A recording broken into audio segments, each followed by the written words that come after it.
Hey, welcome back, everybody. How are we doing? I want to apologize if I sound weird. I am under the weather, but I figure I'd do a couple videos since I'm gonna be at home. So let's talk about what's going on right now in Raid. There's a Fire Night tournament going on. This is what this video is going to pertain to, and then we'll go over the Raid digest that they came out with here today. So we'll do that in a different video.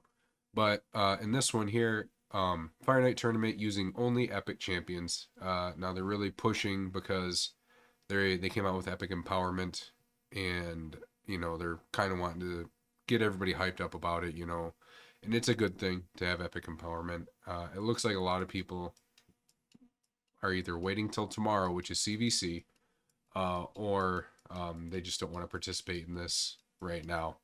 But what coincides with this Fire Night tournament and the top reward that you can get, right, is, oops, this summon pool right here. You get 45 for getting the last milestone in that tournament. 45 of these, what are these called here? Prism Jewels. And the summon pool is pretty nutty. I'm not seeing a bad legendary, and I'm not seeing a bad epic in the bunch. A lot of, especially Trunda. Trunda is the talk of the town right now because of Hydra Clash and the changes coming to Hydra Clash. So we'll talk about that, like I said, in the next video. But if you do this tournament for Fire Night, you are going to be able to get yourself one summon off that. And my recommendation is you can either wait till tomorrow for CVC and get the points and double dip, and then summon tomorrow to get points for summoning a soul. So that's just my thought. It's probably what everybody should be doing, in my opinion, but you're an adult, make your own decisions. But I'm going to show you a team that I clobbered together. Fastest it can do is just under a minute.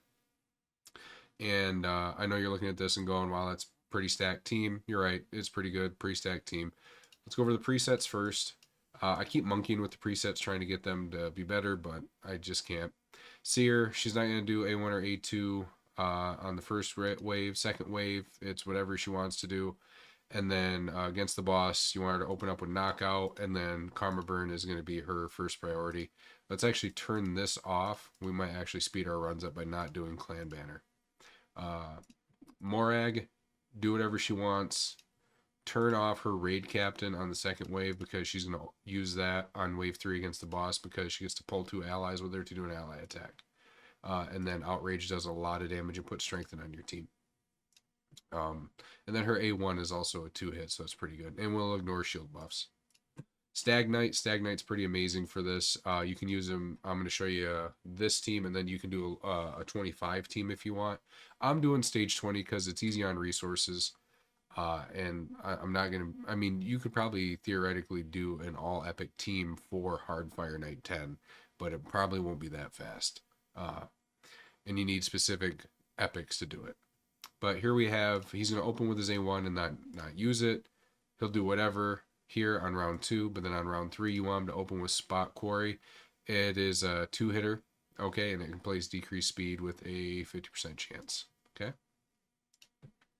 For Rockin' the Fat, he can do whatever here. Do not let him do beatdown on wave 2. And then against the boss, you want him to prioritize beatdown, okay? Pretty easy. Now Husk is the better version for this right now. There is no green max HP champion, so there's no spirit affinity one that you can sub in. But Husk is great for this because he's force, and we're going up against the force boss for stage 20. Let him do whatever he wants. He's going to prioritize despair. Turn despair off on wave 2. And then against the boss, you want him to open with A1 and then use despair as first priority, okay? And without further ado, let's just kind of get into it and watch the run.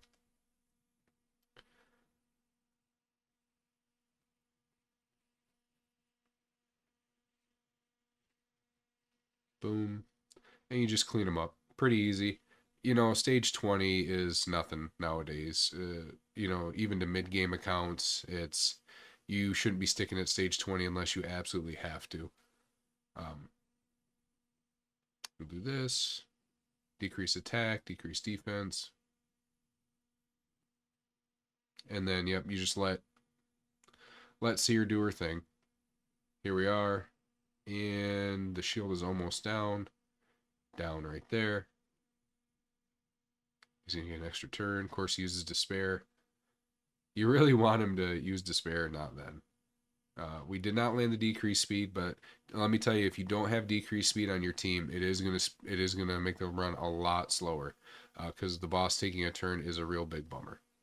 Okay, here she goes. She's gonna boom, smack that boss. Husk comes in, should get Despair. Nope, not quite yet. Oh, so he does get a turn. So, and as you can see, does no damage whatsoever. And there should go the shield right about there, and he'll die here. Okay. And yeah, minute 23. Like I said, the fastest I could get it was just under a minute. Let's see, 5-star. I'm at the point where you just sell all 5-star. Now we can take a look here at stage 25. The only thing I would do is I would switch out Husk, and you just put a Royal Guard in. Okay, that's gonna be my recommendation. And you would probably get rid of Morag and put in an Allure. Okay, so we can actually just do this right here. Let me look here. You want to keep Stagnite in for the decreased speed to make Allure like do her job. So that, and then I think my number 2 Royal Guard is actually the one that, yeah, has gear on. I haven't used Royal Guards in a long time. Let's see. I think we want to open and then first choice, second choice. Now, if you have enough accuracy on your Royal Guard, you don't need Stagnite, but Stagnite is more consistent. Okay. Let's see. Yeah, that's fine. We said opener, so we'll turn this off here. And then Allure when we get to the boss. We're going to turn her other 2 abilities off. Okay. And it should be that easy. Now, also to speed the runs up, put the Royal Guard in Savage and put Allure in Savage, and you should have a pretty good time. But this should get us there. Let's just watch.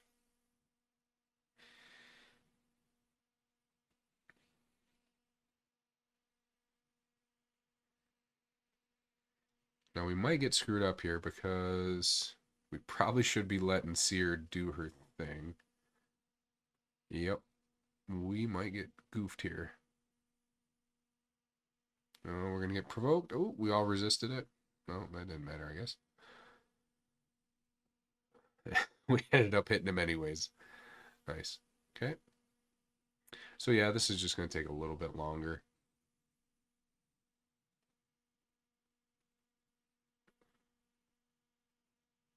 I do like having the ally attack champion in this team. You don't need Farrak in the Fat. You can put somebody else in. So, and I do have this Royal Guard in Destroy because I do use him in the Cursed City against the Scarab boss. Okay, and there we are. Do that. She opens with her 8-1. Boom.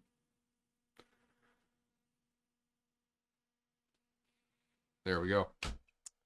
Just over a minute, and all we did is go up 2 ticks on the shield, which should be no problem, especially with how everybody is. Yep, made, and then yeah.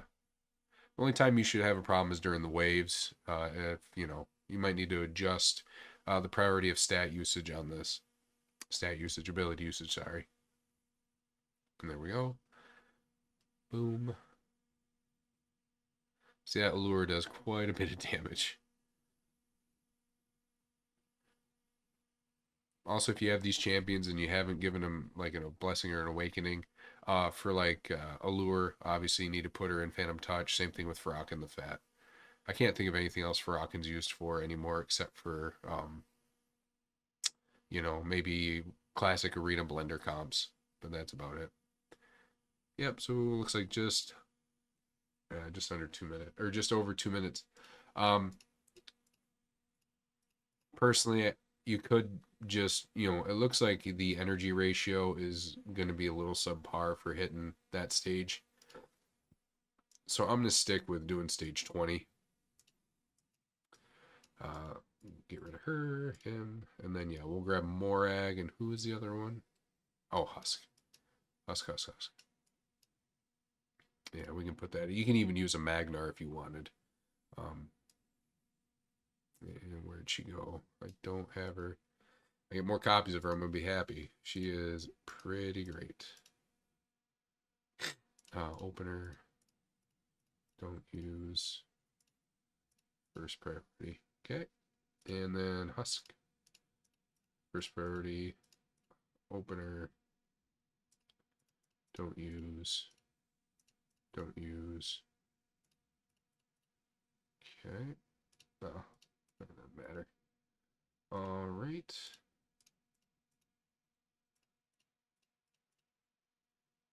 Okay.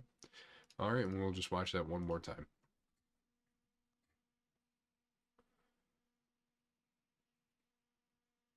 That's actually still the way to do a lot of tournaments and stuff. If you're not wanting to farm gear, you're just wanting silver and points. It's best probably to do stage 20. The energy you save does add up quite a bit. But again, that's only if you don't want gear and you just want silver and points. So here we are, and then Seer is gonna boom. Okay.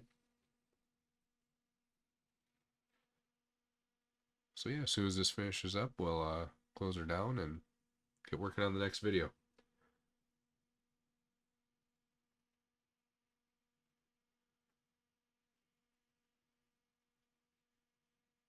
It was really nice to have epic empowerment actually, but I guess I had 6 husks and I had 3 royal guards, and I was using them only for Hydra back when that was the strat.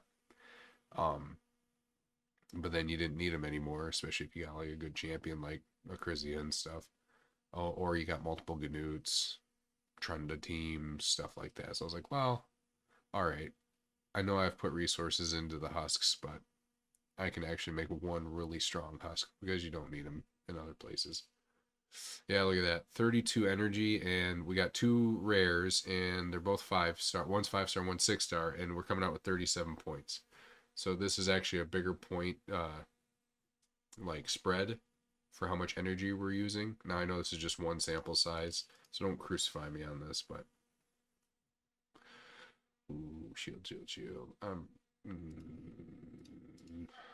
gonna keep that actually. I know it's weird to keep that, but all right.